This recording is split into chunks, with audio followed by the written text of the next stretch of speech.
Twitch. Alrighty, we're good. Hey, yeah.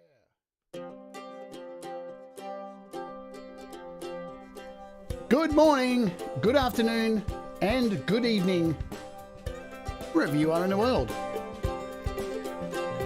My name is Jade, and this is How to App on iOS for the second time today. And we have the amazing, the wonderful, the cool Kell on the show. We're going to kick off with one of his tracks from his brand new EP. This is How the Multiverse Theory Helped Me Feel Better About Myself. Damn straight. Let's kick it. Somewhere out there, you're living my other life, doing the things I never could do. 10 to the 100, light years removed. Can't love myself, so I love you. There's a world where I make the best decisions. Give half to charity. Every song I write will be about rocking. I won't be squeezed by anxiety. Somewhere out there, living my other life, doing the things I never could do. 10 to the 100, light years removed. Can't love myself, so I love you. Somewhere I speak with proper grammar, and I never hide behind humor. Where I always have better rhymes than that. And I said I love them when I had the chance.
Talk to people and express my feelings. I bet I would even find religion. Well, you may need a bigger telescope for that.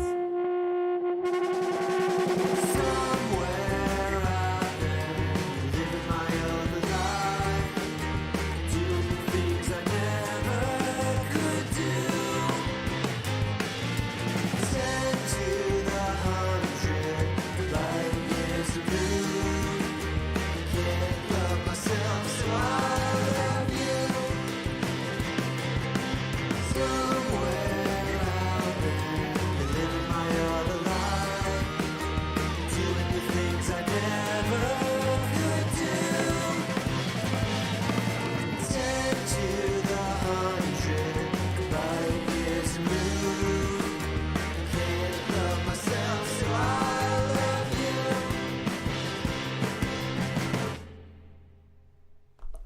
Boom! Hey everybody, welcome to the show. My name is Jade. This is How to App on iOS. I hope you're all doing well out there. If you're watching over on Facebook, welcome to you. You can always join us over here at YouTube at youtube.com/Jade Starr, or you can always jump over to Twitch at letwitch.tv/howtoapp on iOS. Simulcast across 3 platforms. Hang on, but there's always another place to go. That is howtoapponios.com, where the show is broadcast daily in the browser. So, I hope you're all doing fantastic. This is the second show of mine today. So, a few hours ago, we opened up with another show. So, those of you who are here, it's a little bit later than normal. So, thank you for being here. What I'm going to let you know before we get into things and introduce our wonderful guest for today, the artist, and some artists have their songs copyright content ID'd. So, like I say, I can't do interviews without playing people's music because we want to know what their music sounds like, yeah? It's an important part of an interview to me, I believe, and hopefully to you. So, because copyright content ID exists, if any of you would like to super chat during the show, be known that the money goes to me and you're saying thank you to me for providing the show and independent artists. And then once the show goes out to the world and there's replays and the advertising goes on to the show, all of the money goes to our guest afterwards. So that is the way it works. Just want to make that clear. We'll remind you later on as well. But without further ado, I've been wanting to chat with this incredible artist for a damn long time because I first came across this particular person over at the Facebook SongSpark group, where he provides an amazing place for people to actually create music and inspire people every month, which we're going to talk a little bit more about. His music is very eclectic, as you just heard by the first track. How the Multiverse Theory helped me feel better about myself. It helps me feel better about myself too. He's a fantastic multi-instrumentalist, really cool human being. So without further ado, I would like to welcome to the show Mr. John Kell. How you going, John? Hello, hello. How do you do? Thanks for having me on, Jade. This is really exciting. It's been a long time, yeah? Yeah, absolutely. We've had other things organised, like with your podcast, but I'm a dick, and I've messed you I've messed you around for a while, but we're going to get there. Oh, it'll happen eventually. I know it will happen. It's like Pantene; it won't happen overnight, but it will happen.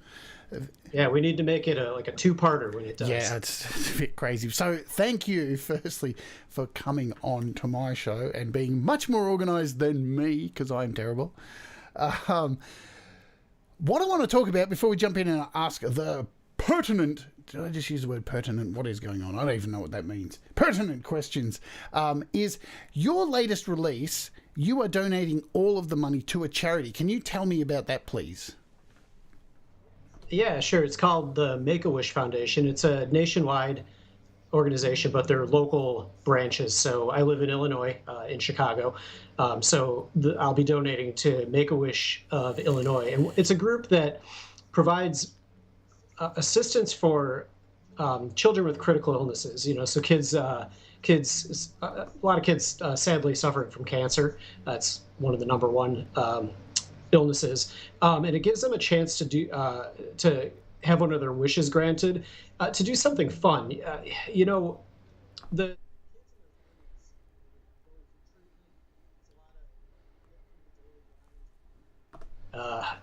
a lot of hospital visits, and you know, it just wears you down. And so it allows them to do something fun. So they'll provide and help organize things like a trip to Disney World. There was this one story where this one boy was able to go on a trip around the city with Batman. He was really into Batman, and they rented a Batmobile, and an actor dressed as Batman, and the kid dressed as Batman, and they went around the city solving missions. Oh, sick. So it was like a scavenger hunt around the city in the Batmobile. So things like that, you know, and the wish recipients pick what they want to do. I first got to know a little bit more about it. I'm a teacher. I teach band. That's my day job. And my school district for years has been doing these massive fundraising events for them. And so every year we would do an event, and the jazz band would play, and the Make-A-Wish people would come out and speak, and we would give them one of those giant checks, right, like you see on TV. And the former wish recipients would come back and tell about their experiences. And it's just a really special thing. And I think, you know, donating money to charity to organizations. Like I like donating to the American Heart Association, and we've in my family we've been touched, unfortunately, by colorectal cancer. So I like to give to one of the organizations that supports research for that. But I think Make-A-Wish provides just something that, the research organizations don't really cover, just the, like the personal aspect, helping families cope and have some fun. And get away from all that crap. Yeah, absolutely. There's so many charities out there that provide, services for medical and all that kind of stuff. And Make-A-Wish has been around for yonks, and it is an amazing thing because it gives people hope. It allows people to actually believe in things and feel like there is hope and have these experiences. So it's an incredible organization. You're an incredible human being for doing such a thing. So, that's wonderful. I implore everybody to head over to the Bandcamp, which is in the description, and you're just going to fall in love with the music anyway and want to buy it. So buy it on Bandcamp. Definitely do it that way and support that. I'm going to jump straight into the first kind of question that I ask everybody who comes on the show. John Kell, let's do it. What does music mean to you? All right. Well, this has changed over the years, but I think when I first got into music, let me go before that. Even there was a time where I hated music. Oh wow! I don't really know why. When I was little, it was this brief period where I remember being like, "No, I don't want to hear that. I don't want to hear that." I remember my mom asking me if I wanted to try out guitar lessons, and I was super opposed to it. But the crazy thing is, at the same time, even though I was saying like, "Nope, not interested, don't want to do, want to play video games," at the same time, when I was off for the summer and I had a lot of time to kill. And my grandma used to live with us, and when she moved, her organ was still there, and I would play around on the organ. And it was one of those old organs that had a built-in cassette recorder, and so I would record, these weird little melodies with the prepackaged drum beats, the polka beat and that stuff that they used to put on those, and I would just make up these weird little tunes. But so even though I claim to hate music, I think really deep down, even though I didn't realize it, I kind of was fascinated by it. And then later on, when I really officially started playing an instrument when I was a teenager, it was Nirvana, the grunge bands. That was my era. A lot of those bands were what got me into it. And that's what all my friends were listening to. And for me, it was kind of like a safe way to be rebellious. I didn't smoke, I didn't drink, I didn't do drugs or anything as a teen, but I could dress like a grungy punk, So that was kind of my thing that I identified with. And now, it's a pretty huge part of my life with the different musical things that I do, teaching music during the day. So it's a way for me to connect to other people, whether it's teaching my students or writing songs, but it's also, like a form of meditation, like I don't meditate, but when I sit down with my guitar, I feel like it's the same kind of experience. I'm way beyond that point where I get frustrated by playing, and it's just relaxing, a nice, fun thing to do. Is this the kind of tape recorder that was it? Yeah, that would be it. Yeah. That's awesome. Play, record, stop. Yeah, man. Yeah. I think there was like a slowdown, which I discovered made the pitch sound all wonky. Yeah, right. Like you could change the speed of the tape too. For those of you, although looking back, I don't know why they would have that feature. it's bizarre. For those of you out there who don't know what a cassette recorder is, it's scary, isn't it, man? We live in a world where there are people who are like, cassette recorder? What? Oh yeah, my students. I mean, the kids I teach are 10 through 14. So my youngest students now were born in 2009. So they don't know a lot of that. CDs are an old technology. Yeah, definitely. So do you recall the music that was played in your household growing up, and has it affected your musical taste or how you play? Yeah, totally. I lived with my mom, and she always stayed current, which I still think is really cool. She's interested in listening to new things. And even with my podcast, when I play, like a heavier band, like she gets into that. maybe she's not always listening to that on her own, but she's really open to hearing things, and that definitely rubbed off on me. So we heard a lot of Beatles and Led Zeppelin when I was a kid. That was like the music we would clean to on the weekend. But even like when I was listening to Nirvana's Nevermind, my mom was too. Like we would listen to it together. So, and I don't know, that was cool. So through her, I got into classic rock, grunge, disco, classical, all sorts of things. And it was just we put music on in the house. We don't even always talk about it, but it was just it was just fun listening together. You touched on Nirvana, so let's talk about it. I told you these interviews can go anywhere. That's the way we roll. What do you think about this story that's hit the news lately about the kid on the front of the Nirvana cover who's now suing Nirvana for having his doodle exposed on the album cover? I didn't read the article, so I don't know the details, but I thought that they were okay with it because I remember reading an article. Even those are the pictures of him over the years. Yeah, because he's celebrated it with each. Yeah, it seems like he's kind of embracing it. It's a bit weird, isn't it? He's like kind of made a name for himself by celebrating it so many years, and now he's just gone, you know what? I'm going to sue you guys for it. It's like, hang on a minute, shouldn't you be suing your parents? Like, they're the ones who threw you out there. It'll be interesting to see. Yeah, to see where that how that pans out. I think it's bizarre, man. We are definitely living in a bizarre world at this time. Everything's upside down, topsy-turvy. You think that it couldn't happen, and it seems to happen. It's bizarre. Do you remember the first album that you, A, was given as a gift, and B, you purchased, and what formats were they on? Yeah, cassette tapes. All right, so the first one I was given was this compilation called Street Beat, which,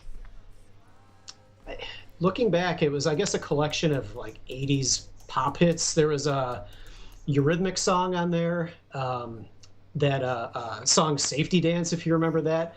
So some like bands that, still people know about and other one-hit wonder kind of groups. But I remember playing that a whole lot while playing Super Mario Brothers 2. Yeah, there it is, Street Beat. Street Beat. Look at that. Look at that fancy cover. The copy I had a picture of a person snapping their hands. Oh, really? Well, yeah, there it is. Oh, is it this one here? Trip there we down go. Let's zoom in on that. Oh, I don't think I can zoom there. So what was on there? I never thought to Google it. Let's see if I can zoom here. There we go. Oh, I'm losing the plot. Let's go back. I'll do a refresh. Man, looking for Google Images is such a nightmare on here. There we go. Yeah, that Eurythmics song especially affected me. I remember loving it, but also being like kind of scared of it because of I don't know. I haven't listened to it in years, but from what I remember, it's all synth. It's Kehl, man. Kehl.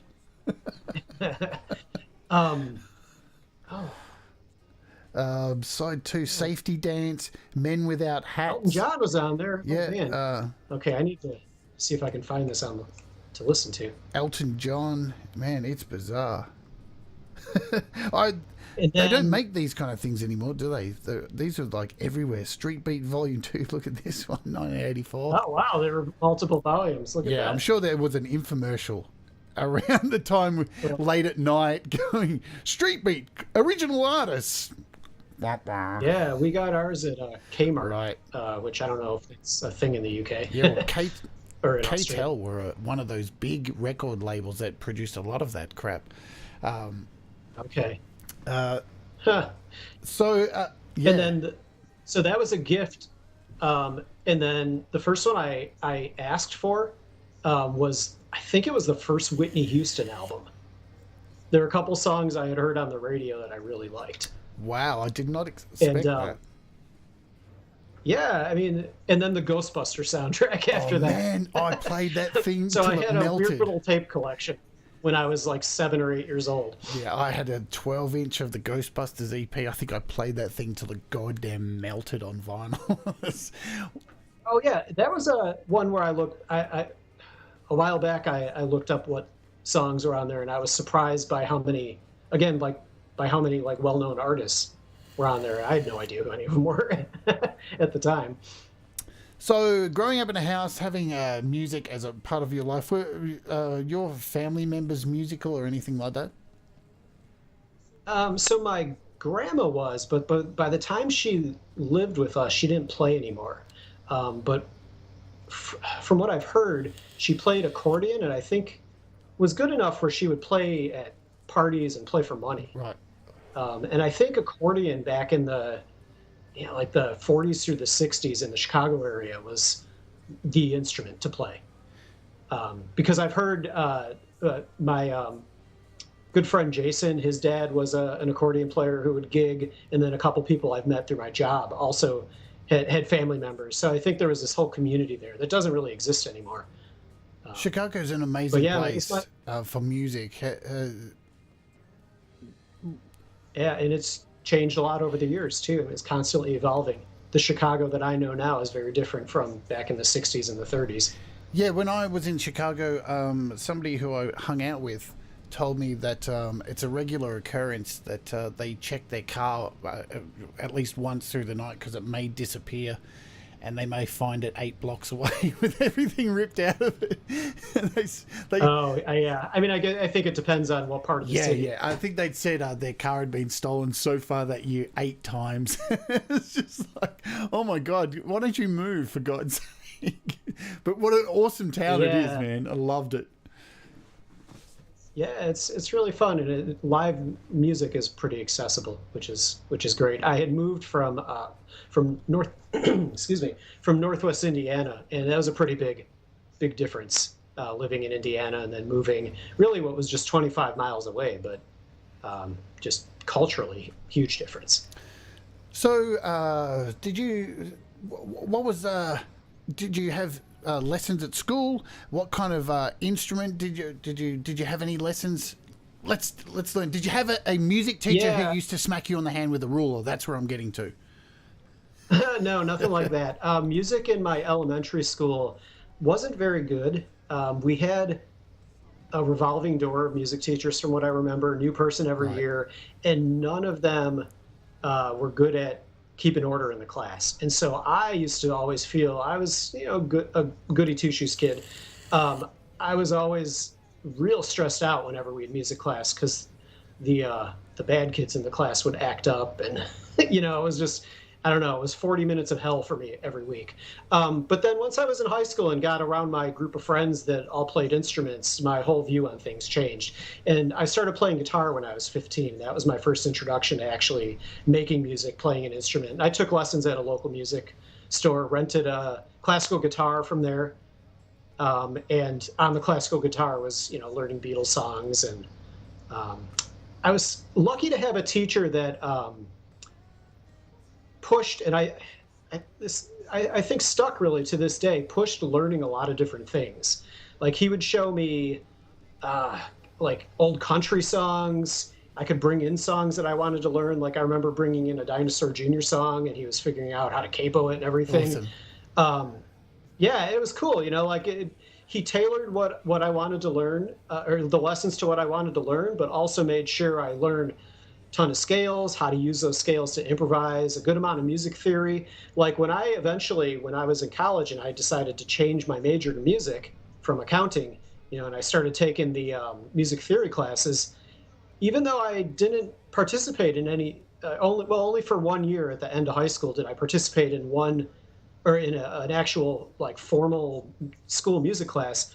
I knew more theory than everyone in my class, just from these weekly guitar lessons. So that was really, really important for me. And where did your lessons lead you to? Did they lead you down the path of forming a band? So have you played in bands? What was your first band? How did it come about? I've had a couple like really terrible bands with friends, where we were all learning how to play together, and those were, not anything I'd want to listen to again, but important. Before we went live, I was telling you that I learned a whole bunch of Smashing Pumpkins songs with my friend Ryan. We spent a summer together, just learning songs and writing songs together. And sadly, I don't have the cassettes of those sessions anymore. I'd recorded everything, and I wish I could hear it again. But we had learned, he was really into Smashing Pumpkins, so he bought the tab books, and we learned a whole bunch of those songs. And gosh, stuff that I learned in Billy Corgan guitar solos, and even just things that he would do with effects. I still play like that today, and it's just kind of weird because I'm not even really a Pumpkins fan. But you spend enough time learning something, and it sticks. Probably the first band that was like getting gigs and like decent sounding I was in was a Beatles cover band called the Nowhere Men. And I played guitar and bass in that band, kind of depending on what we needed when members would revolve. And that was awesome. Learning all those Paul McCartney bass lines has stuck in my playing. And I'm not saying I play like Paul McCartney, but I try to, I guess. Even subconsciously, it just happens from learning all of those songs. Definitely. And then yep. I got into jazz guitar and classical guitar in college, and I've just kind of been a dabbler ever since. Like a jack of trades. I always feel like I suck at guitar, but also like I don't. I can play a lot of different stuff, but I'm not gonna, bust out like a solo that's gonna make everyone wish they quit playing guitar or something. I get more satisfaction out of just trying things and learning things, and I don't know. I think that kind of ties in with just like my listening, even back when I was an 8-year-old. I just like a lot of different types of music. It's interesting. So I could never focus. Interesting that kind of thing. Like, I deal with the same thing as a guitarist. I think I suck as well, kind of thing, But I think I'm competent. But it's interesting. Like, I would go to guitar clinics when I was young. Like, we've had like Ingvar Malmsteen, and I've gone to a bunch of these guitar clinics. And every time I've gone to one of those, I've walked away going, "Fuck, that guy's a wanker." Yeah, he's a real dick. I love reading his interviews though. His old ones especially. He's just so cocky and basically like everyone sucks except for him. Yeah, they're hilarious. And like I remember at his guitar clinic especially, and it was in a real scabby pub here in Melbourne. Like it wasn't anywhere fancy, and everyone was just sitting around, and he was just like on this stage, overlooking us all. I felt like he was just looking down on us all the whole time, like we were mere scum just below his feet. Yeah. And at the same time, I was kind of listening to his music going, how does this like fit anywhere with music? It just sounds like you're masturbating. Like, and I've never understood that about, people who look at like these virtuoso guitarists. I've always been somebody who's been more into the guitarist who just says, "Oh yeah, I'll just feel it out, man." Yeah. Because there's heart in that. What do you think about, playing with heart compared to technique? It's a super indefinable thing, right? So I went through a period where I listened to only jazz pretty much. And I think John Coltrane's a good example of the virtuoso. Stan Getz is like this too, I think. But the virtuoso who says a lot with their music. And the virtuosity serves the purpose of expressing what's inside of them. Yep. It's not to show how many hundreds of thousands of notes they can play in a minute, or all the wild theatrical things that they can do. It's to get that thing that they're hearing in their head that's unique to them out, and it requires a certain amount of technique. And with guitar players, I don't know. Like there's I think I don't know if it's something about the guitar, but I feel like it lends itself to just noodling and, playing technically, but not necessarily expressively. The guitar player in Wilco I really like. He's capable of playing really technical stuff, but there's always soul and uniqueness to what he does. Yep. So that's kind of more like what I like. That's Nels Klein is his name. Well, your music is very eclectic. I'm going to use that just as a blanket term. So clearly, you mentioned about Smashing Pumpkins, how like the songs, but never really a hardcore fan. We were talking about that at the beginning too. Do you think there's would you say there's a lot of music you listen to that you're not a big fan of, but it does inspire you and become a part of that melting pot that creates your eclectivity? Is that a word? I don't know. It is now. Yeah, there you go. Not so much now because I'm not playing with the band, but in the periods where I was playing in a band and we were learning covers, yeah, absolutely, that was a thing. And I think with every song I learned, I took away something.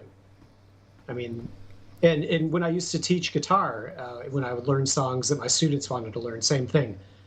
You know, there was always something to gain from a song, like a clever way of transitioning into a chorus, or I never thought to really play this lick that everyone knows in this part of the fingerboard. You know, I think every song has at least one thing to offer, no matter how, how simplistic or however you want to finish that sentence the song is. What got you into teaching music? So, I mean, I wish I could say that it was because I at first had like this overwhelming desire to, touch people's lives. But I mean, it kind of evolved into that though, because in college, I started off as an accounting major just because I kind of didn't know what else to do. And doing that first semester of business classes, I knew very quickly that that's not what I wanted to do. Even though I might have the mind for numbers, it's not the work that interests me at all. Sitting through that economics class, I just wanted to gouge my eyes out. It was brutal. Nothing against the teacher, just not my thing. And so my school had two music degrees at the time that you could switch to, either a music education or a music performance. And I had only been playing guitar for a few years, and I was like, I practice a lot. I'm really into this, but is it really that smart to major in performance? And that's what I'm going to do after only playing for a short amount of time? Because I was very aware that everybody that I was in school with had been playing since they were at least in 5th grade. And I started when I was 15. So, I didn't feel real confident that that was the right decision for me. So I went with music education, and I practiced a lot. I actually did a lot of the same stuff that the performance majors did as far as giving more recitals than what was required, and took lessons with multiple teachers. I was really into it, lived in the practice room. But then once I student taught, and got to interact with students, and at the same time I was starting to teach guitar a couple days a week in the evening. I really liked it. I really liked connecting with the students. And I found I was good at it. I think that's something too. I feel like I have a skill for breaking things down, and I think that's hard for a lot of musicians. Especially when you're an advanced musician. You forget what it's like to be a beginner. And I wasn't a beginner that pretty much anything came to easily. So I just through living it, I knew what it was like to struggle with things. And I think because of that, I had a good sense of how to break things down, make things understandable, digestible, and the steps that it takes to really understand this more advanced concept. I've followed you for quite a few years now. I came across you on Facebook, and I can honestly say there's you along with Pete Johns, what you do over there on the Songspark group, which we will talk about soon. Definitely somebody who's inspired me to do this kind of thing, because you provide a space to encourage people to just explode ideas, and that's what the Songspark group is about. So it definitely takes a very special person to be able to provide that space and continue to pour that much energy. Like, how do you maintain mental health and energy to do all this stuff? Before we jump into talking about these things, what are some methods that you use, like to, because we've gone through some pretty hellish stuff over the last year, so I'm sure that's changed. Let's focus on that. How have you maintained the energy to do all this stuff during the pandemic? Okay, so I think the main thing is doing music stuff. If I'm working with the kids, it doesn't really drain me. Those first couple days of school when I'm talking all day, that takes a little, rebuilding my endurance. But if lessons are going well all day, it's energizing. When I'm playing guitar, it's energizing. If I'm mixing something, it's energizing. So the anything I'm doing in music, I don't really feel like I need to get in the right headspace for it. I'm just there. It's those times when you got to do the things that allow you to get to the other spot, like the time you have to dedicate to paying the bills, or when I have meetings at work that I just feel like I'm going to crawl out of my skin. So those are the moments really that I try to stay organized so that I can get through as quickly and as painlessly as possible so that I can spend time in my happy music place. Yeah. Well, speaking, I just... Did I answer your question? I don't... Well, kind of, sort of. Like, all right, I'll just be more direct on this. How has your mental health been through this quarantine stuff? How have you been through all of that? I would have liked to see friends more, but I'm generally kind of introverted, so it was kind of heaven for me. Right. Do you think you've exploded more with ideas creatively? It's helped you? Oh, yeah, absolutely. So the pandemic allowed me to get my EP to a point where I was ready to release it. It was, I'd been working on it for a year before that and trying to mix everything myself, and I was just chasing my tail. Every time I'd come back to a mix I had done a week before, I'd be like, oh God, I have to change this, I have to change that. So just having the time to like consistently sit down without having that commute to work, I had that extra time to consistently sit down and, move forward with some of the things that I had wanted to do, like hiring a mixing engineer, hiring some session drummers, and getting some of my friends involved with the project. It allowed me the time to do that. And that's really special. Now I'm trying to figure out, because I have 6 more songs that I want to release. I'm trying to figure out how to make that happen so it's not going to be another year and a half, until it all comes together. So, adjusting to social isolation was difficult, but man, I don't miss having the commute to work now that I'm not working remotely anymore. It's certainly been interesting as a creator. I kicked off this channel during it. It's helped me like start something completely new. It's helped me make music. It's been really weird as a creator and seeing, especially on Facebook where all the crazies are, so many people like thinking this is the end of the world and they're being crushed by all this stuff. And then on the opposite scale, there's all these people who've, before the pandemic, felt like they were being crushed and the world was pretty shit.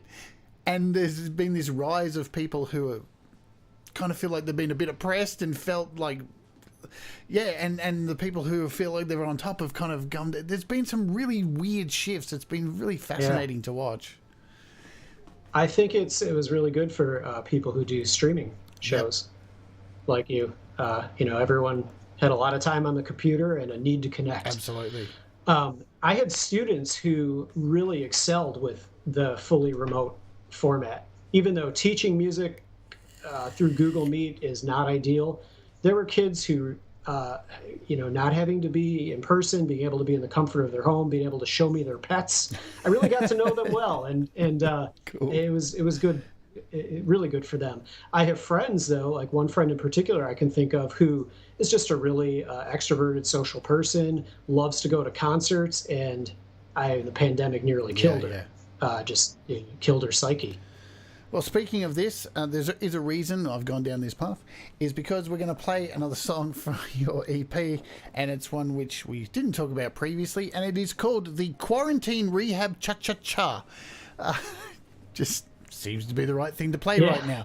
So if you want to mute your mic and we'll come back after it, you can tell us a bit more about the song after we play the song, and then we'll say hello to folks in the chat.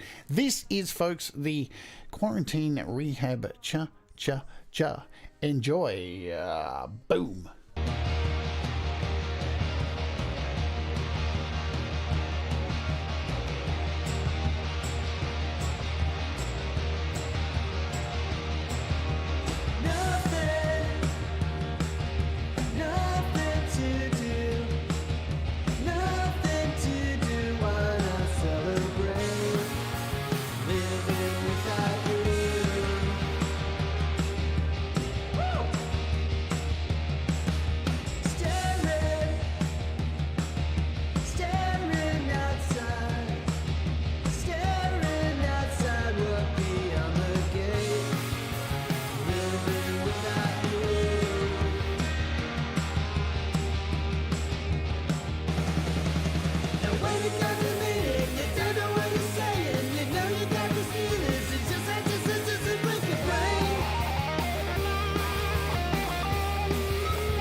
to sleep.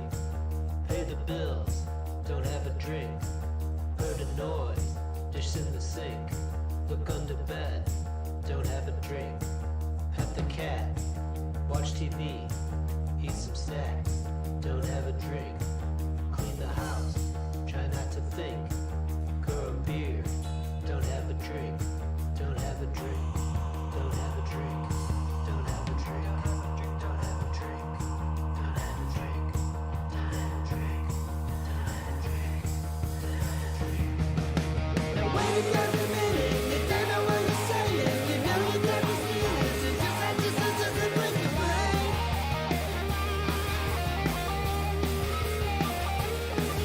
So when you're lonely, I'll do your favorite journey. I'll get you through the voices you've only been remembering today.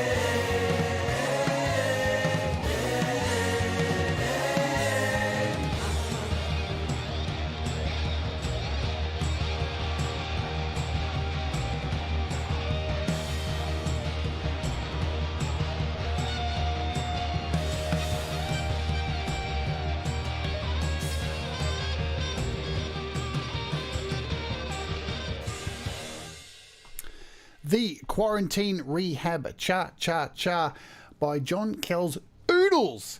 I want to know, where did the name Oodles come from?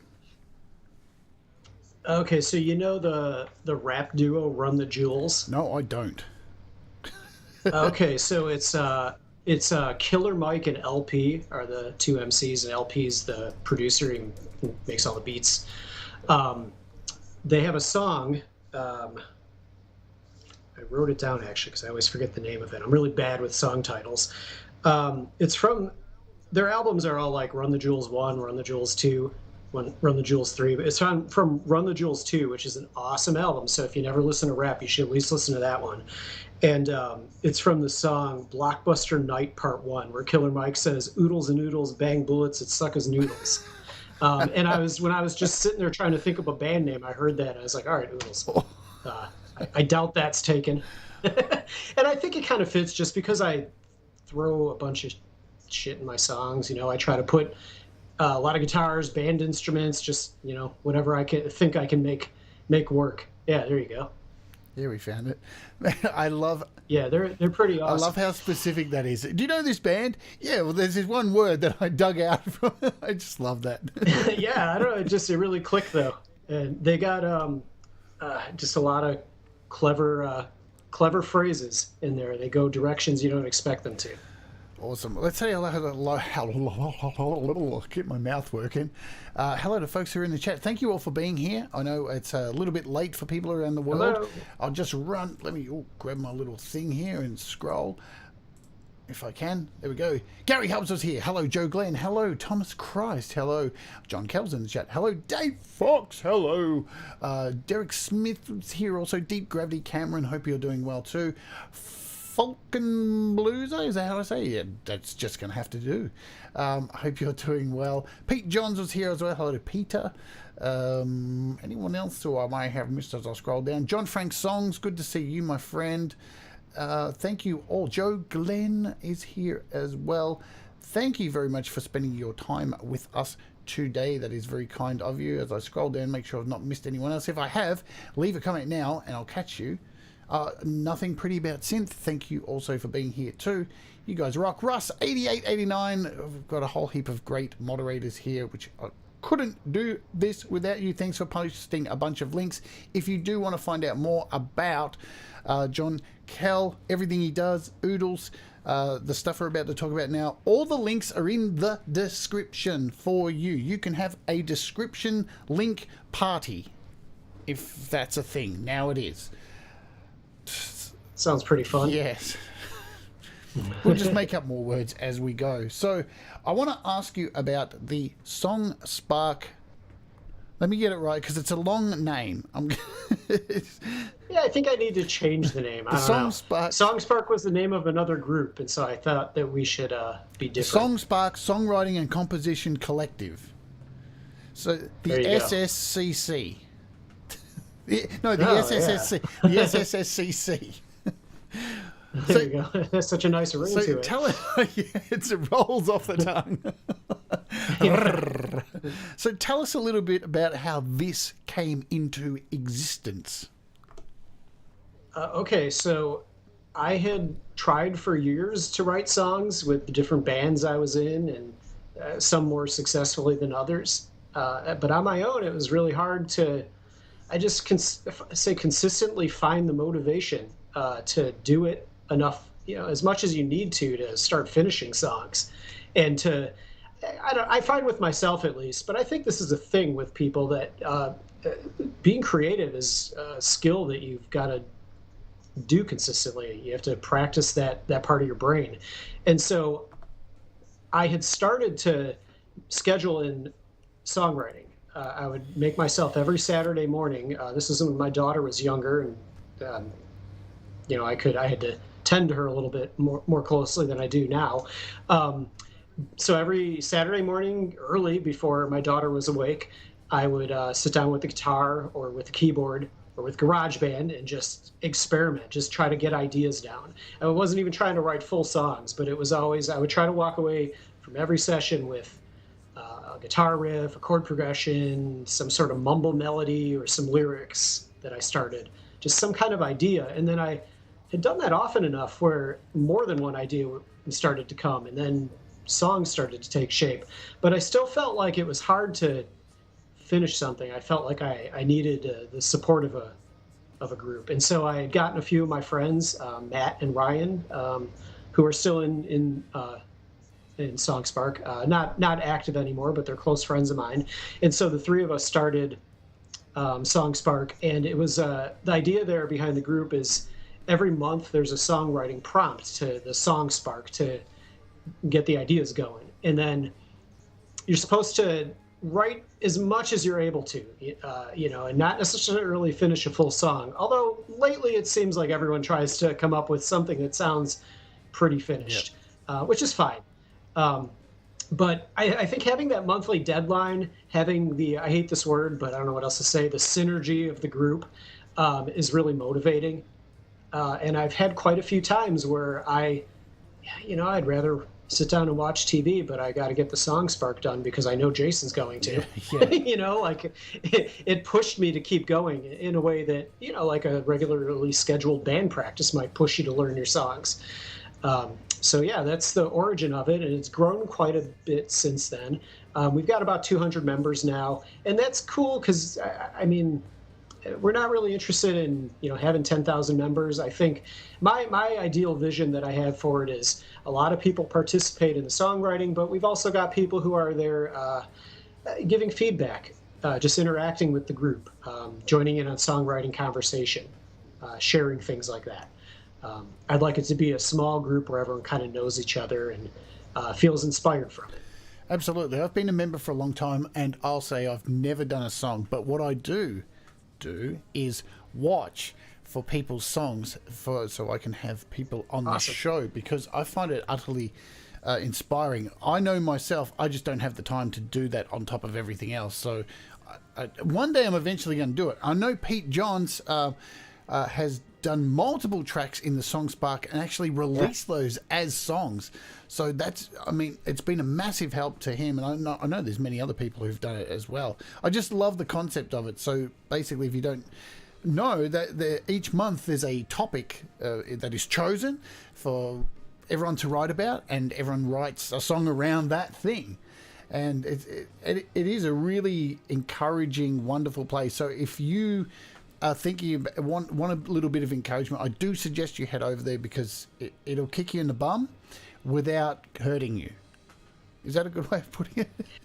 Yeah, no, that is. The moderators of the group, Jason and Josh and I, we try to encourage, mainly by leading by example, we try to encourage people to really make feedback a priority, to tell people the things of the song that work for you, but also in a loving way, give some suggestions. I usually put it as like, if you want to come back to this song, maybe try this. Try doing a double chorus at the end. Maybe, try varying your melody a little bit on the second verse. I'll try to give some sort of like concrete thing to try. Now, they don't have to listen to me. I don't even know who's to say I'm right. But, I think it's more helpful to hear like some ideas for taking the song to the next level than it is to just hear, yeah, Fire, you're great, awesome. Shit, yeah. Like, it's nice, but is that going to make you a better songwriter? We just don't want to be jerks about it. Yeah, of course. Yeah, and I think that's there's a bunch of groups I'm a part of, like the GarageBand Users Group, Create, Record, Release. That there is that kind of. It's rare that you find these groups where there aren't wankers who are like, oh, that's fire, or the people who put posts up and go, why did nobody comment on my song?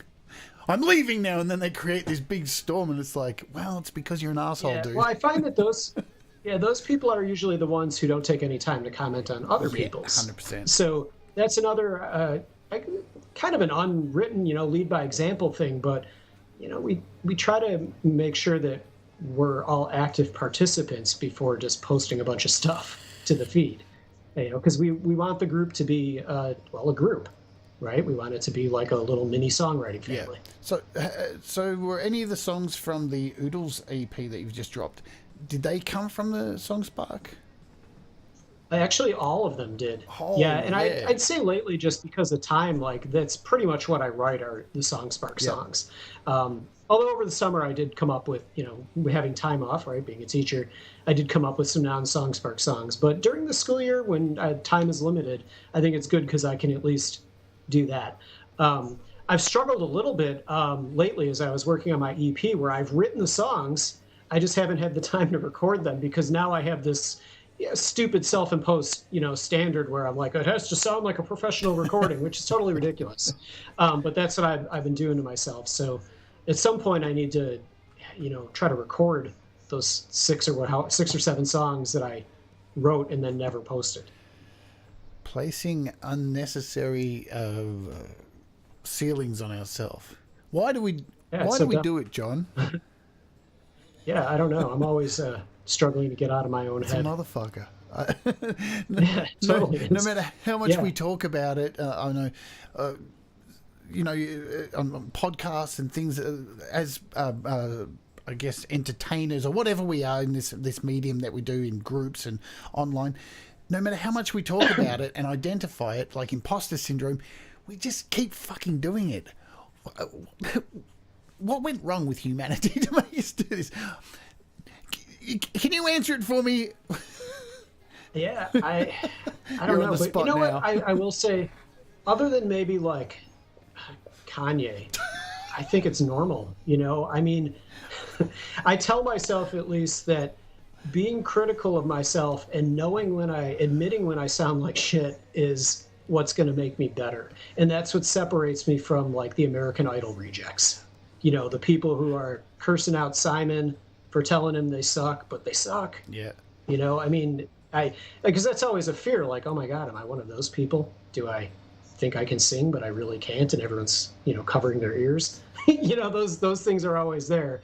But I try to make it push me to get better instead of shutting down. Not always easy though. It's bizarre now because of shows like that, because of these talent shows. There's now an industry for people who do suck. Like a big part of those shows is actually, most people watch those shows for the early part of it where the people who suck get bashed down, and then they actually bring those people back throughout the show with the real talent shows going on, and they utilize these people who suck as like clowns that they bring out, but they're actually becoming something, even if it's only for 15 minutes. And they roll that into their new career as a TikToker. Yeah, of course. It's bizarre. Yeah, so now there's this group of people who are ultra talented who, this is what's funny I find, John, about these competitions. These people go right through, they win the competition, and all the way through they're told, but we're not seeing who you are. We're not seeing who you are. We need to know who you are, but sing somebody else's song. And then when they finally get to the end and win, and the judges go, we see who you are, and here's your prize. A bunch of songs that somebody else wrote for you. And it's like, what? Yeah, it's kind of ridiculous. I did watch American Idol the first few years, but, you can only take so much of it. And I would rather be the person. I don't know. Like once you start to see like what a machine it is. It wasn't very appealing anymore. I would rather be if I ever went on it, and I tell you, I'm always extreme when I say stuff like this. I would go on and pull down my pants and put my finger on my butt and lick my finger.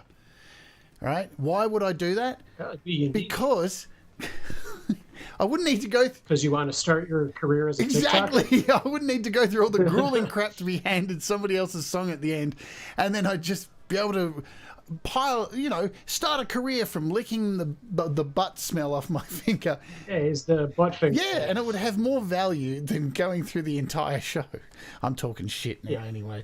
I want to talk about your podcast that you started, which has been going for a while, and it's quite a really unique podcast. So tell us about the song surfing podcast that you do.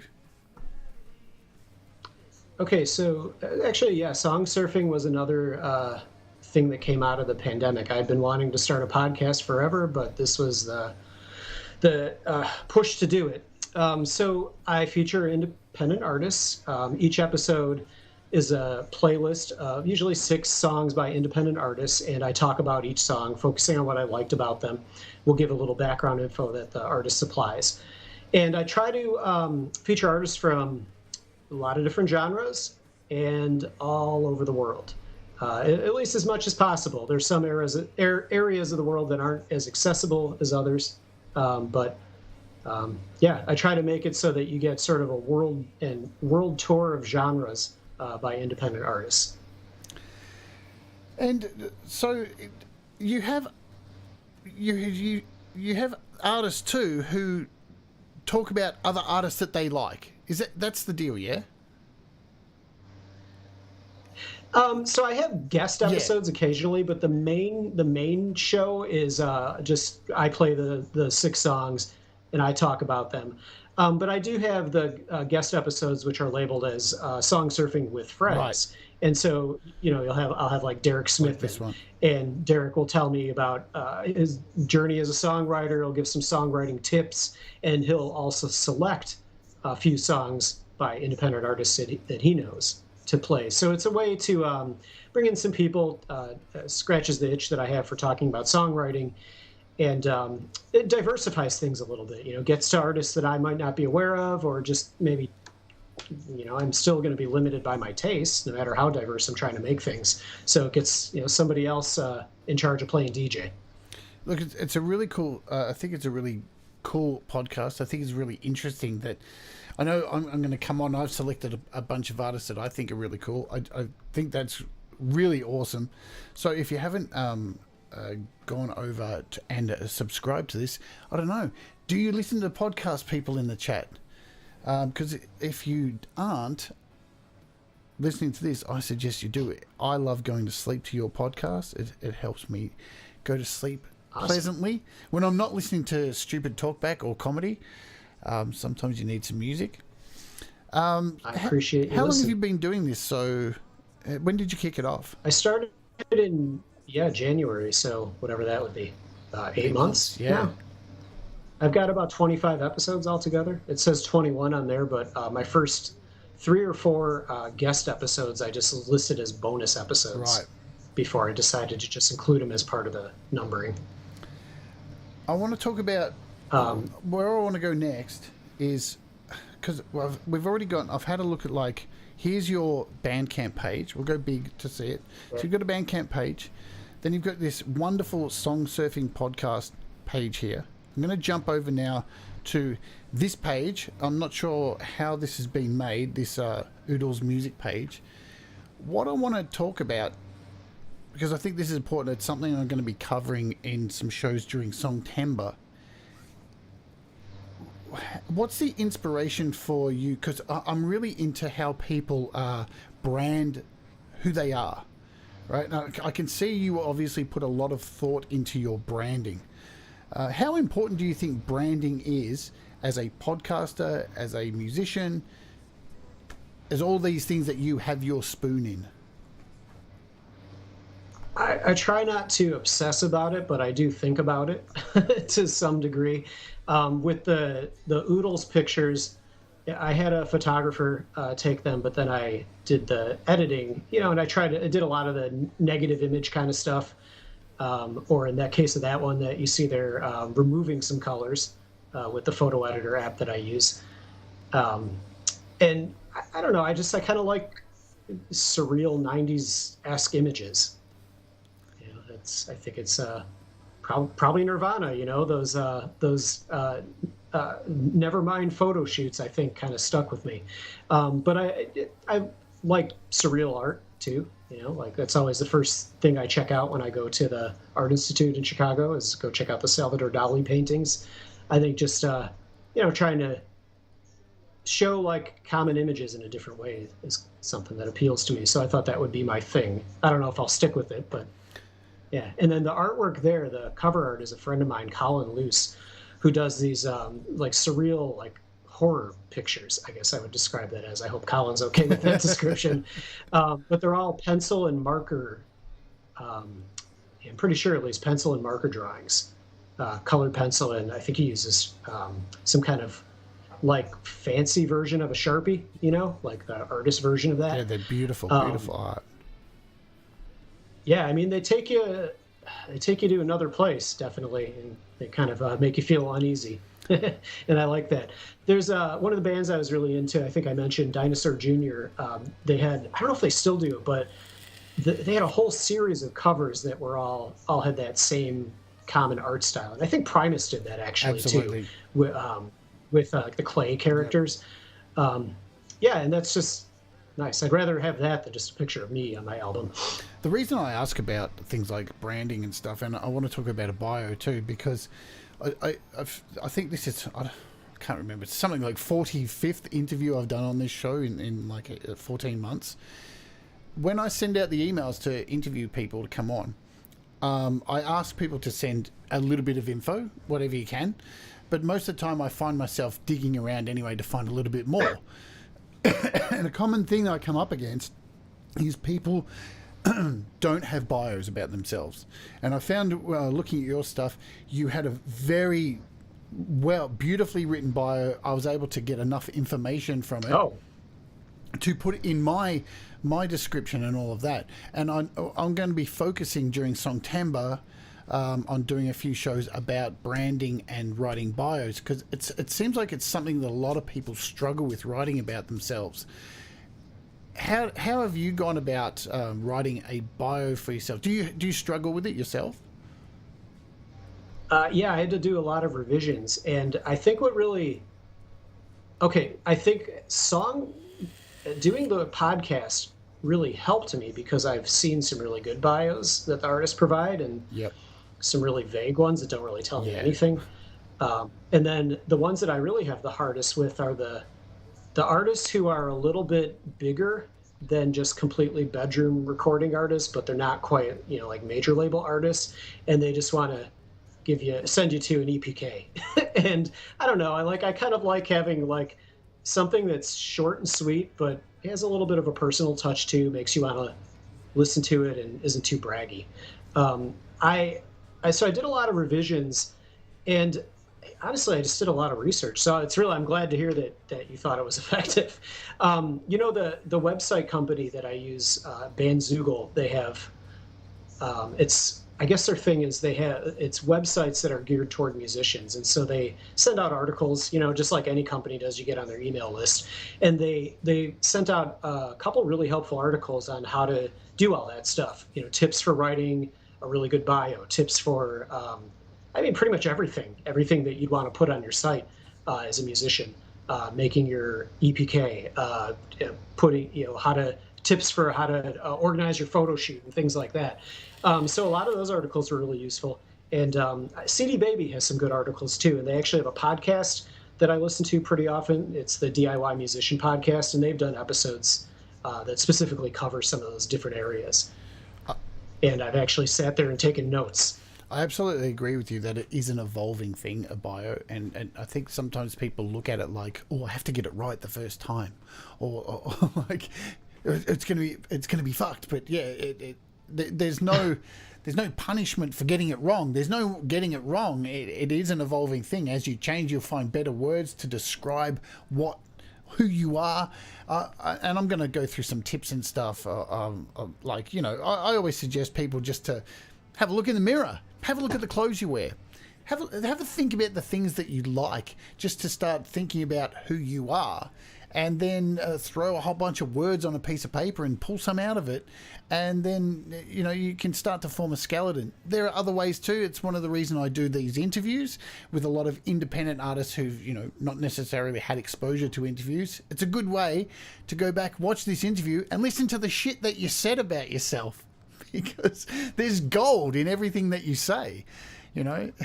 Yeah, for better or for worse. Yeah.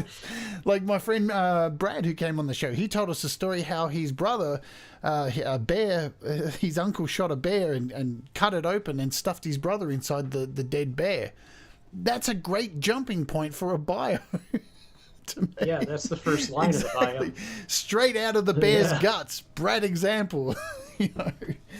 There was one artist, I can't remember who it was, but artist that I featured on the podcast, where he had said that he got started in songwriting because Andy Warhol spoke to him in a dream. Excellent.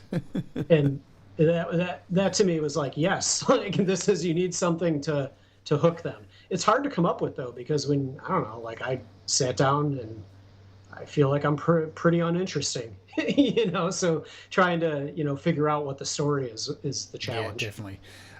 So we're going to jump in and play another song. I want to say thank you to Russ8889 who sent a super chat. Thank you for supporting me with a super chat. Folks that are here, remember I mentioned at the start of the show, I'll mention again before we play the next track of John Kell's Oodles.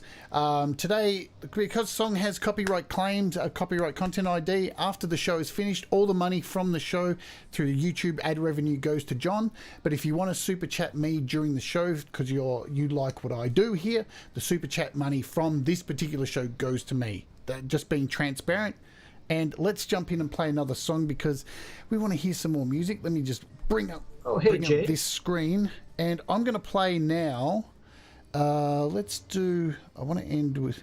Hey Jade, real quick. Can people do the donation after the fact to you? Like if they're watching on replay? No. It's going to change. There's a new thing that their YouTuber beta testing at the moment where you can actually do super chats after the show, but it's in beta at the moment, and only a few select channels have it. But I'm still not sure how that's going to work. I haven't read enough about it. If the money still goes to you or goes yeah, but this is the way we get around it. And and if there's never any pressure to super chat as well, so remember that. I'm not like sitting here going, you must or I'll kill you. Never any obligation. So you got to threaten to kill the guests. Yeah. Crazy things happen on this show. If you want to see John make it to the end of this interview, yeah, there you go. We shall go with let me just make sure the sound's down. You can see behind the scenes here, and we'll pause that. Well, I'm going to play now Ad Nauseam. Do you want to tell us a little bit about Ad Nauseam before we go into it, about this track? Is your audience really political? Like, do you have a lot of Republicans in the crowd? It doesn't really matter, man. You can say whatever the fuck you want on this show. I feel like I'm always so on edge with or guarded about that stuff with my family, with my coworkers, like. No judgment here. Touchy, say what you feel. All right. So it was inspired by, there was this thing that happened at the beginning of Donald Trump's presidency where people were protesting Trump and everything that was associated with Trump. And one of the protests was in Charlottesville, and one of the white supremacists that was there to protest the protesters drove into the crowd, and this woman, Heather Heyer, was killed by this person's car. And then afterward, the president, just for a long time refused to condemn it. He supported the folks on both sides, and everyone has a point, and these people didn't act properly either, almost as like a justification for murder. And I was just thinking about it, and I feel like more, and even since then, more and more, just people are afraid to just draw the line as to what's right and what's wrong. No matter your ideologies, I think we can all agree murder is fucking wrong. Discrimination is wrong. No matter how conservative or whatever you are, and it just disgusts me. And at the same time, and I think I was really thinking about this because of who our president was and where he was coming from. is there's just such a worship of celebrity, and I think that for him, if people just really loved the idea of what he was over the actual content of what he did and said, and they were just not willing to be to scrutinize or be critical at all. So the song is there are some lines that reference some of that stuff, but it's more generally just sort of, you know, this idea that as Americans we put a higher value on celebrity than quality of character, or celebrity over integrity. So that's what I'm trying to say with the song. As far as the music goes, I wanted to do something that was kind of punk, but with acoustic guitars. Beautifully spoken. And I agree with everything that he said. I see Tom Michelle well said in the chat as well. So this is Ad Nauseum. You can mute yourself. I'll mute myself. We'll bang this sucker up. And folks, enjoy. We'll see you back here in a few moments, yeah? This is Ad Nauseum.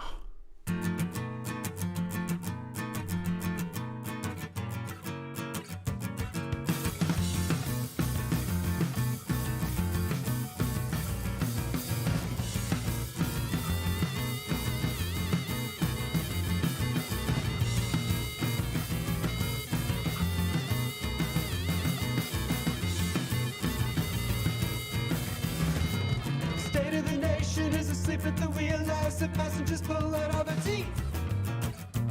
If the smoke in a fire ever can't pick appliances, suggest it gets to work on the feet.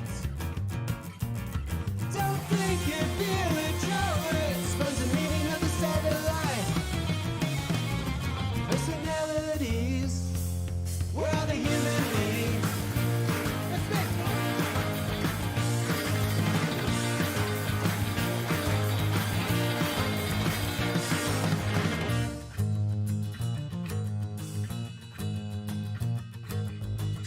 A new air raid siren, semi-automatic riding, propagandists obscure. How can we find the cure when we can't even agree on the disease?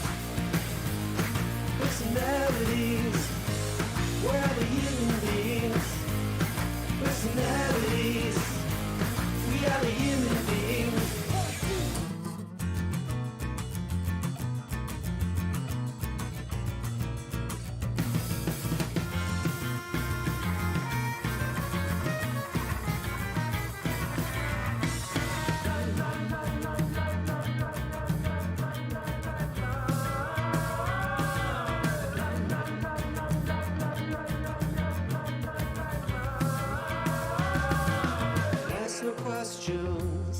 Don't believe what you read. History is flexible, mathematics accessible. Don't forget the thinkers motive. Personalities, we're all the human beings. Personalities, we are the human beings. Wonder when I started feeling like an open child when my ladies update. Sympathy, see your family, the world just says we are used to play. Left wing, right wing, all times in reality.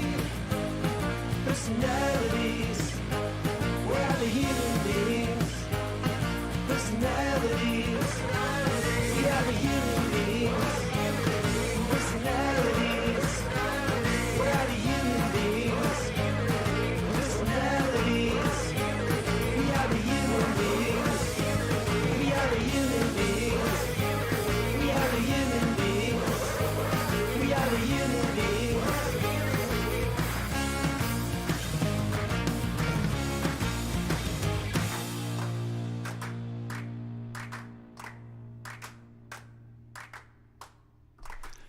Ad Nauseum by John Kell's Oodles. Oodles and oodles of fun. Really hard to put a finger on style of music there. It's just, I'm just going to stick with indescribable.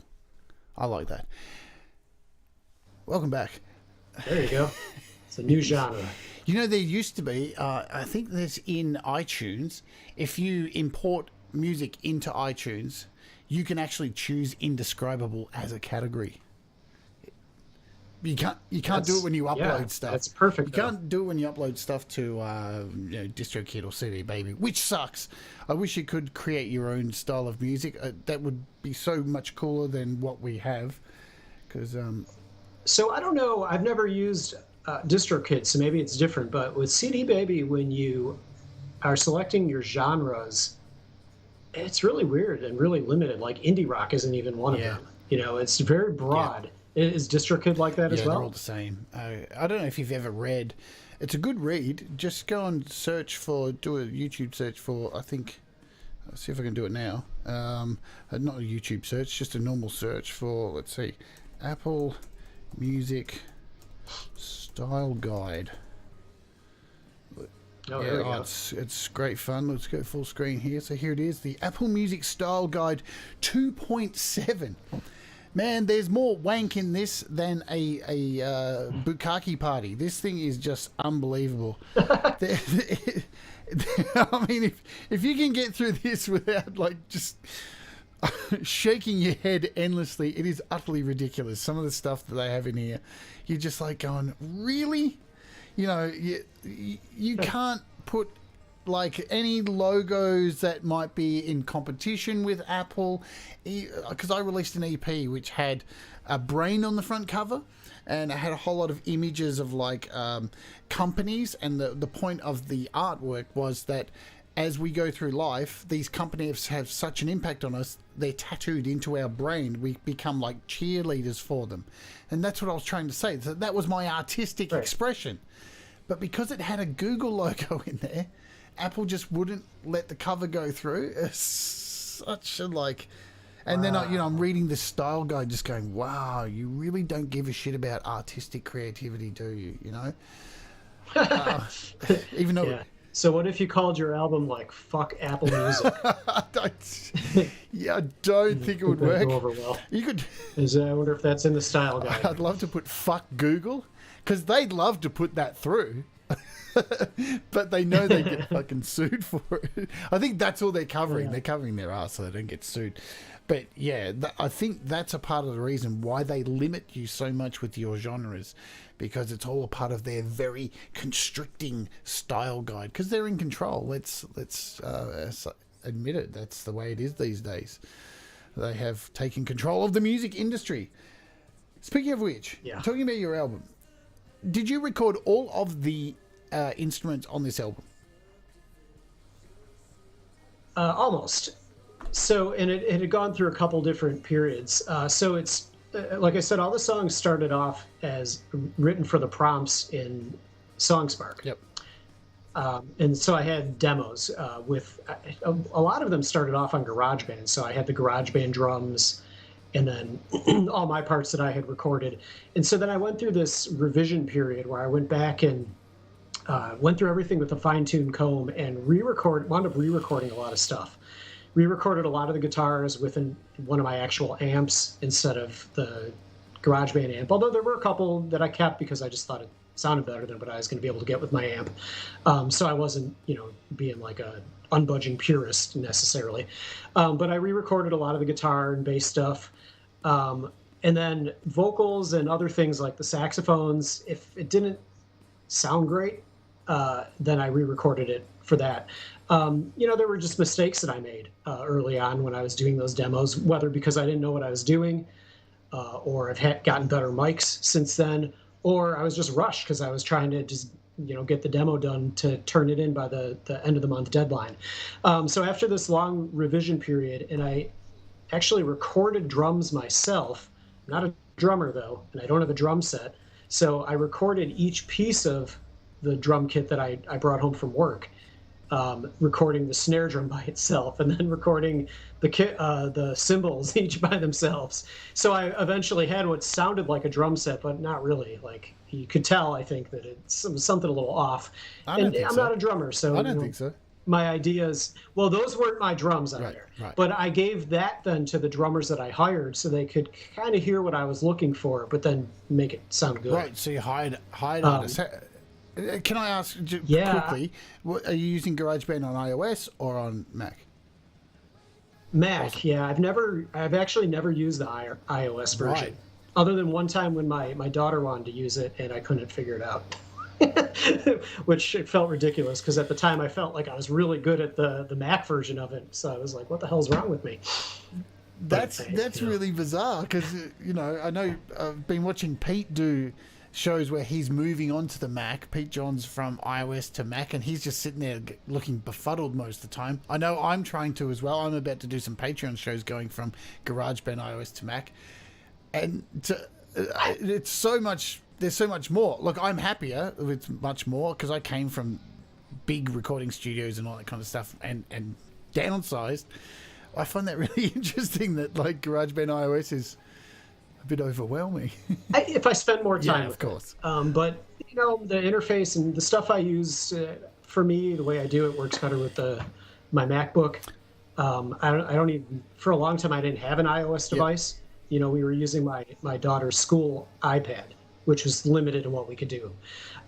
So maybe if I had one of those devices, I would utilize it more because it does seem really convenient. I could take it to work with me and record something easily there and not have to bring my home laptop and my interface and all my mics. It'd be less of an ordeal. So how did you go about getting a drummer in there? Yeah, so I hired a drummer. One drummer I hired through the site Sound Better, which I think Spotify owns. Right. Which is really cool. If any of you watching are, I don't think they're the only site out there for that, but I thought it was a pretty nice experience. There you go. It allows you to hire freelance musicians, cool.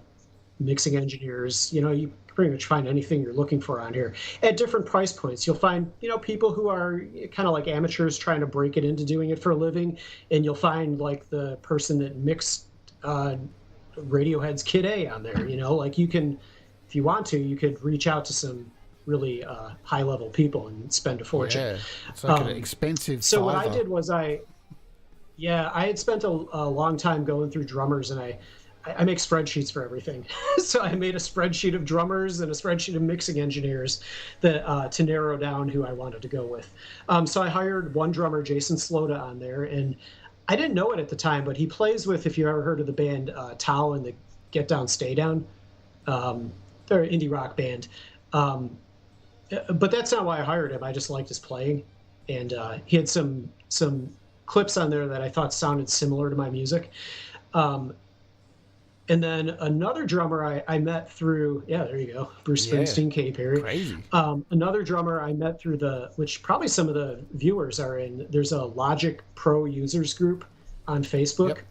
Yep. Dave Bloom is his name, really nice guy. I met him through there. He's a band teacher actually in Texas, but he does freelance drum work.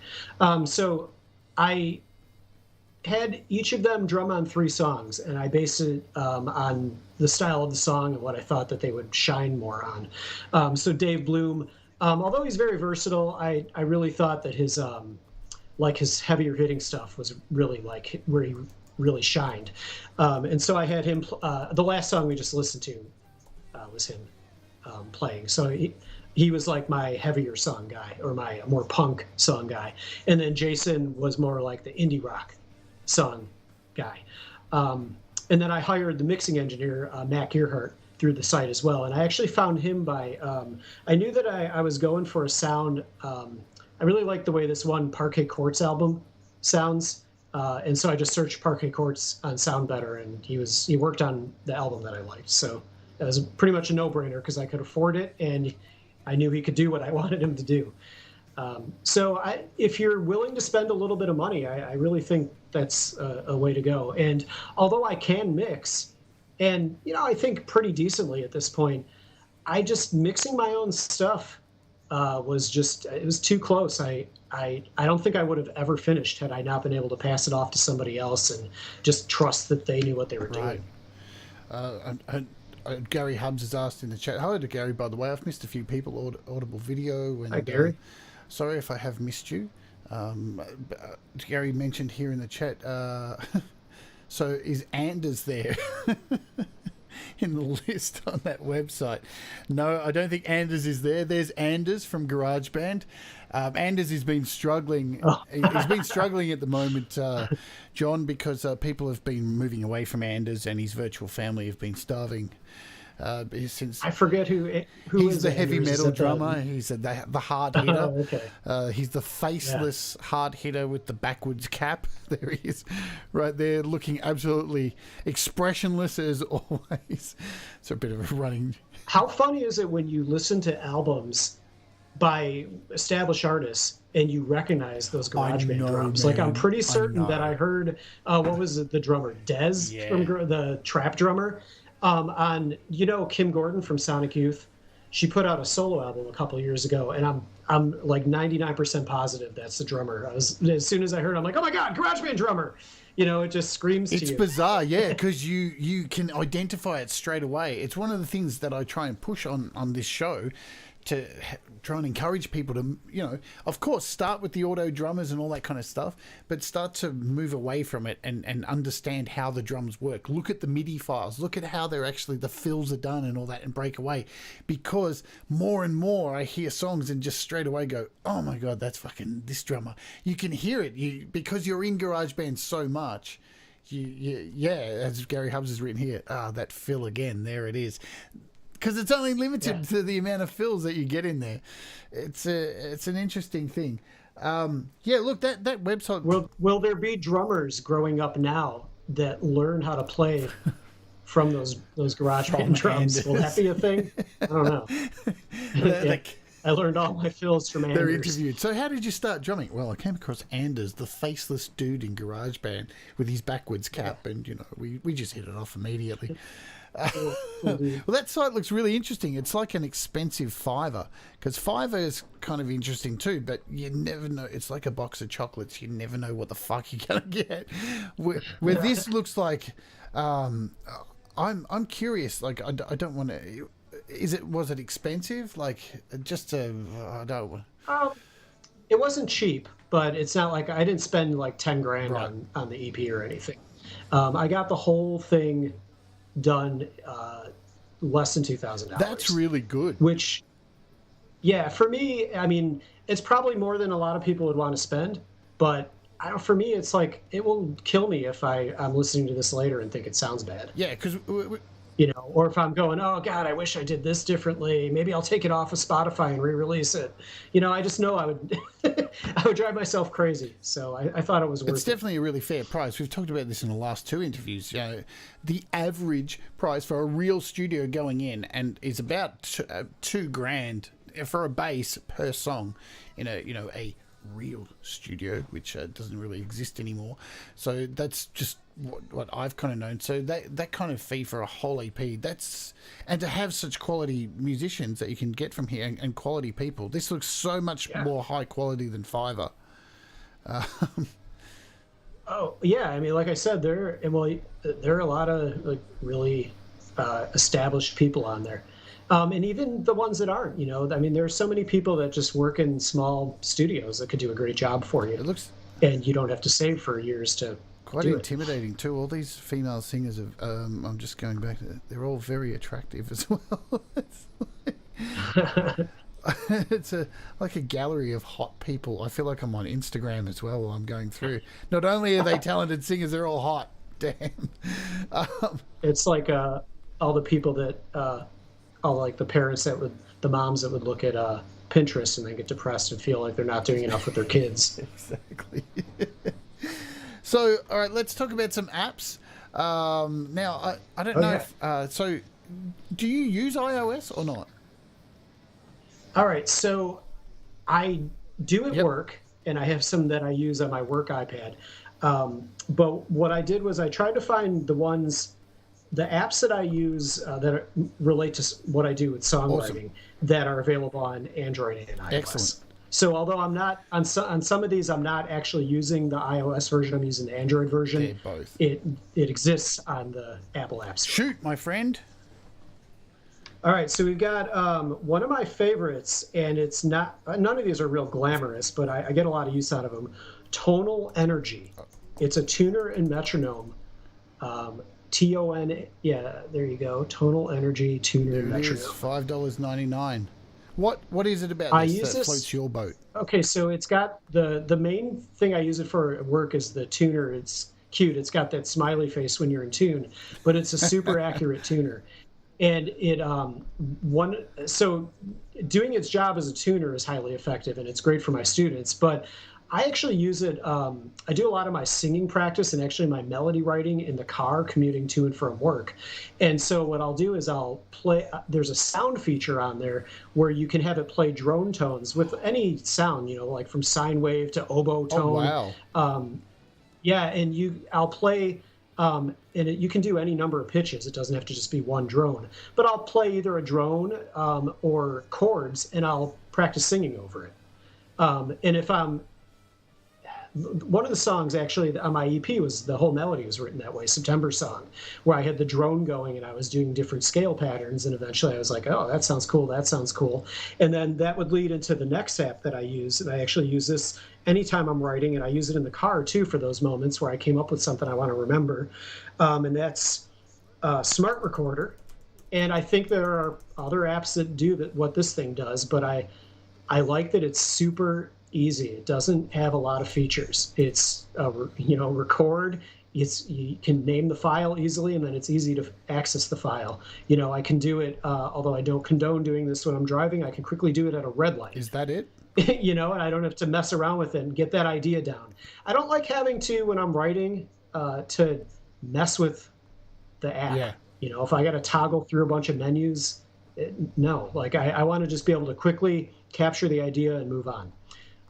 So yeah, it does what it needs to do. Is that the right one that I've got up? Easily. Smart Recorder, I think it's it. That one looks different, but I did check and there's a lot of yeah, no, that's the same one. I guess it's just the Apple version looks different. Oh, but yeah, that's the same logo. Yeah. Cool. Yeah. Yeah, it looks a lot like the Apple inbuilt one with the button in the middle. Looks really simple. Yeah, look, they're great for. Oh, okay. Yeah, great. Android doesn't come with a good voice recorder, so maybe it's just the device. I watched Jacob Hack yesterday buy his first Android device, and and he did a live stream trying to set up his because he's iOS all the way. And my lord, it was one of the most painful things. He was just like going, no, why is it not working? And it went on for like 2 hours of sheer pain. And I was not making things worse by sitting in the chat, just constantly writing, smash it. Yeah, you know what though? It's what you know, right? Because I go through that when I have to do something on the work iPad. Yeah. Like, you just get used to it. All right, so there's ChordBot.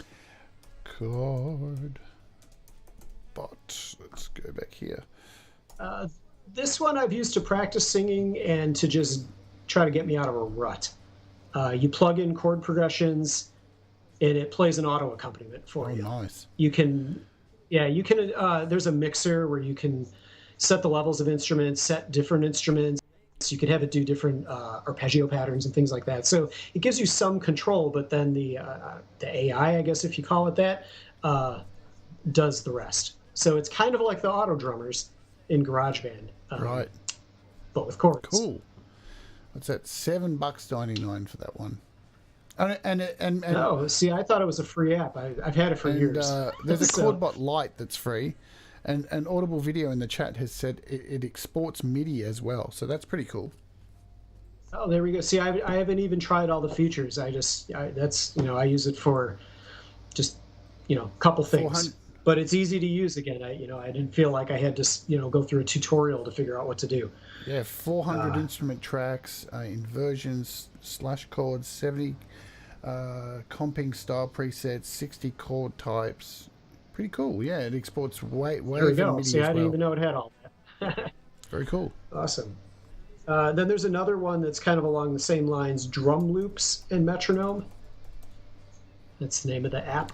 Got it. So I use this one generally when I'm just practicing, like if I want to spend some time playing scales or exercises and I don't really want to listen to the metronome, you can put on, it's got a whole bunch of different style drum loops, rock, Latin, all sorts of things. There's a free version of it, which has in-app purchases here on iOS. And yeah, I think I use the free version. Yep, and there also is a pro version for $7.99, it looks like. Yeah, I couldn't tell you if the pro version's worth it. I feel like the basic version has enough beats and it's easy to use. Yeah, definitely. And then 96 blues guitar licks. 96. Or was it blues guitar? There it is. Bang. Yeah. So this developer has a whole series of these type of apps. The blues guitar one is the one I've been playing around with, and it's nice. I find it hard to find just material that's geared toward advanced players. Right. You know, like I'm not Ingve, right? But I don't need someone to like really walk me through slowly, like press this fret, press that fret. I don't need a million replays of how to do something. So this one really is great for that. You press the button to select the blues lick. You see there's some different categories at the top, and then it'll play the slow version, like the half-speed version, and the full-speed version of the lick. And it's just really simple, but they're authentic sounding licks too. You know, it sounds like something Albert King would play, or something B.B. King or Stevie Ray Vaughan would play. They're not simplified, generic patterns. Yeah, Jonathan Bell makes some really cool riffs, cool apps. He had one too, which was a metal riff guitar thing. He's actually taken it off the market and he's kind of repackaged it, and I'm going to do a show on it soon. It's this one called Riffler, and it actually auto-generates riffs for you, like metal riffs, piano riffs, everything, and then you can export the MIDI. He makes some really fantastic apps. He's a really small developer, and I've supported him a fair bit on here. I think he's a great developer. I can't wait to do this show. He's going to give me some codes to give away. So, yeah, I can definitely expect that would be a great app as well. Anything else? Yeah, that's cool. Yeah, I think so. Swift Scales. Vocal trainer. Let me... So I make no claims of being an accomplished vocalist. And really, for a long time, I was afraid of singing in front of people. And this really gave me some confidence, just practicing with this in the car where no one has to hear me. I always felt like I could hear in my head what I wanted to do, but my voice didn't always cooperate because it wasn't trained enough. And seriously, like just practicing with this, doing these vocal exercises, I feel made a huge difference just with the control I have of my voice. And you can use it to warm up too. I always use it when I'm going to record. I'll spend 5 or 10 minutes going through these exercises before doing a vocal or before recording the podcast. Yeah, I've done shows on warming up and vocals. It is important, and you can follow things like this, and these things will help. But even just just getting down even 3 little vocal things, just flexing your lips, just making sound, just up and down. You don't have to follow extreme rules or anything to really warm up, but it does help, folks. It really does help because you are a living being, and if you are not functioning your best, if you are not warm and flowing and being able to do rap and all that stuff, you will sound like shit because you're a living thing. That's the way it is. And then I put one on here that I've never used, but I'm excited to use it because everyone says it's cool. So maybe you can tell me something about it. Logic Remote. I've just started using it myself. It's cool as hell. Yeah, that's what I've heard. Yeah. So it lets you, what does it give you, like a mixing console on the iPad? Is that the idea? You can use it for GarageBand or Logic on Mac, and it basically turns your iPad into the control so you can play the keyboard on it, you can access all the tracks. It virtually is like turning the Mac into a mini iPad version of whatever it is, Logic or GarageBand. Okay. I'm going to do some shows on my Patreon and try and record a song in Mac just using the remote iPad. So that's something I'm going to try and do on my Patreon the next few weeks, or maybe after Songtember, and see if I can do it just using Logic Remote to control my poor old brand new Mac M1 that's sitting here doing nothing since I bought it. I've got to get some use out of it. Yeah, that's what I'm using now. And it's been pretty painless. Everyone was saying... Amazing.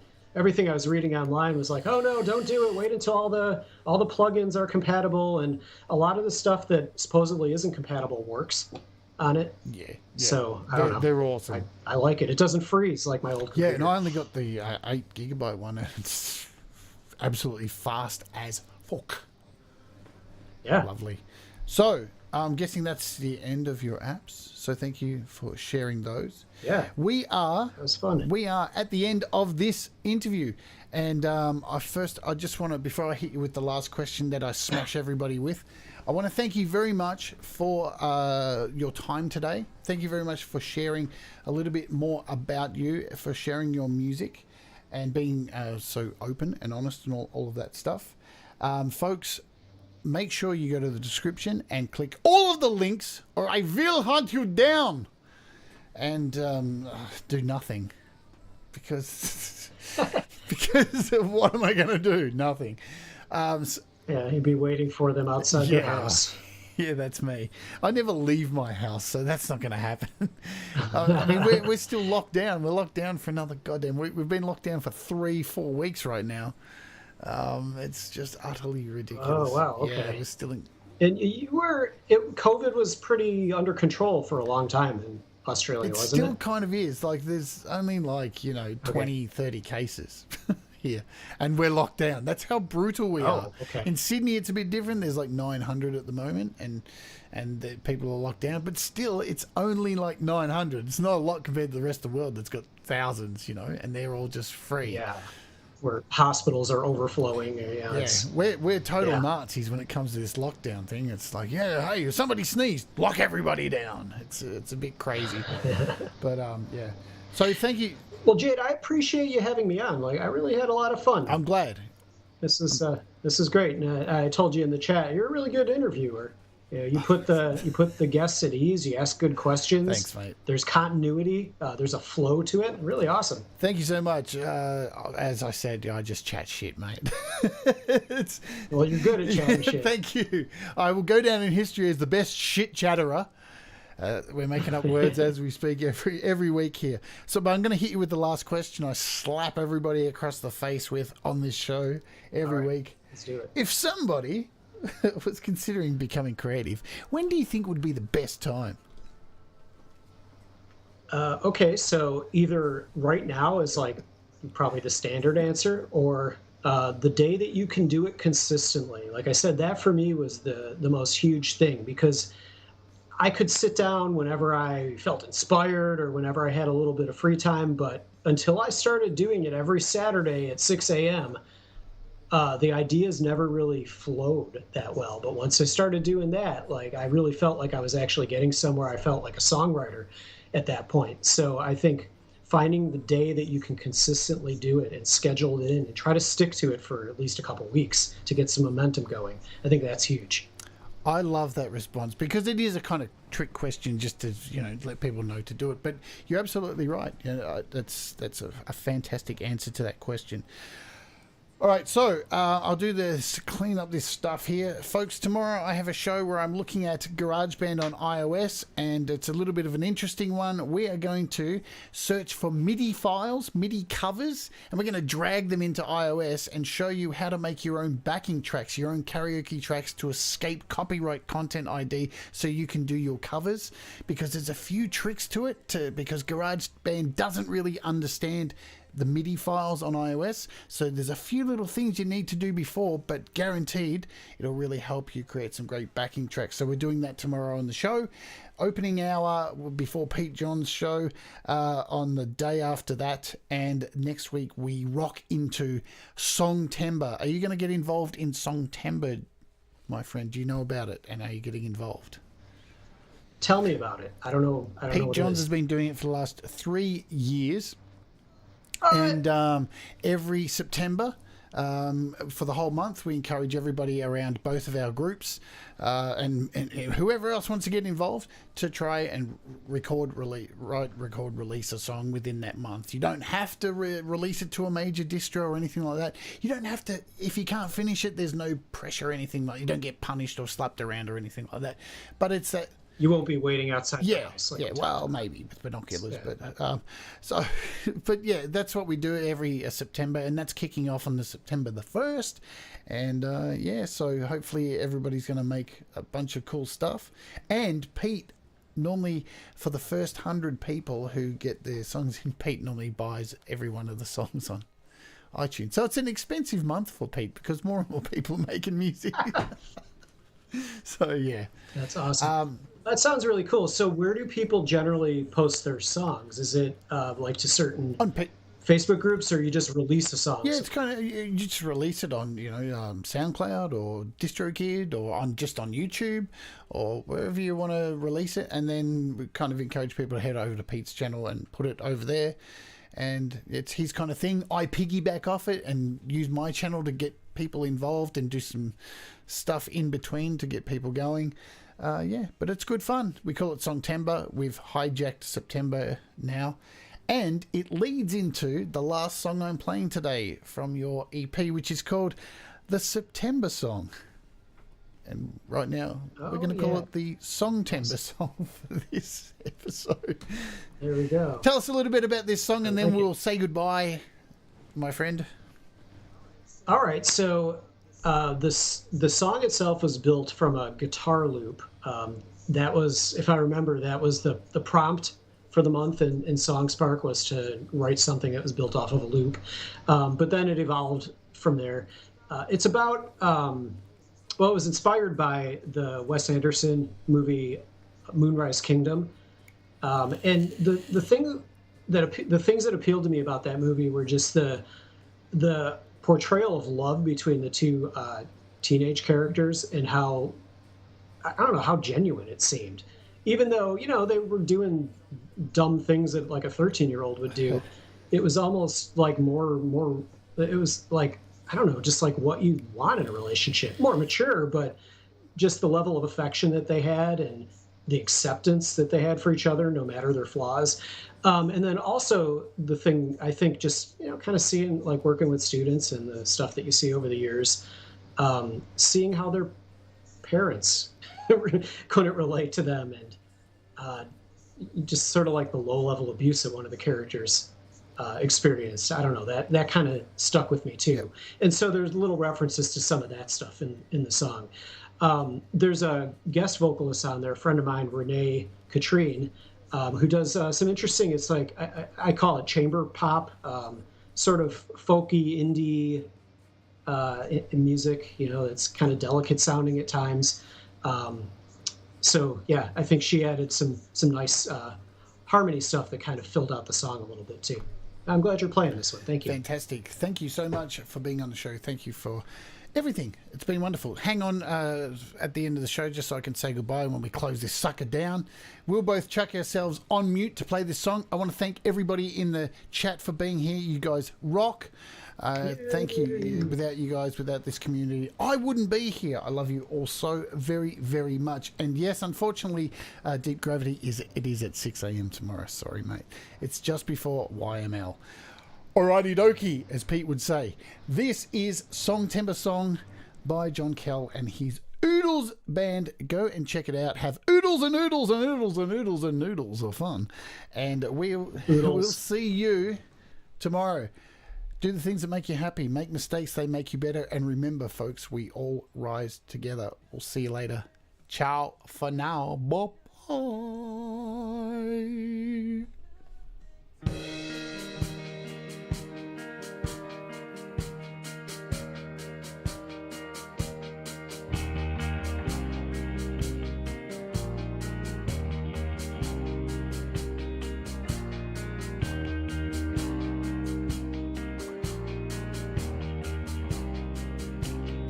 I wait for you.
Darling, we will stay and play, speak our minds and contemplate. Darling, why they hit the kids lose the shit when they really hate themselves. We will never have, never have, never have, never have, go home again. As the Barker said, love is not madness, it is not love, it isn't love, darling. So let's ride our bikes beneath the glow when Owensburg lights, darling. Has the paper made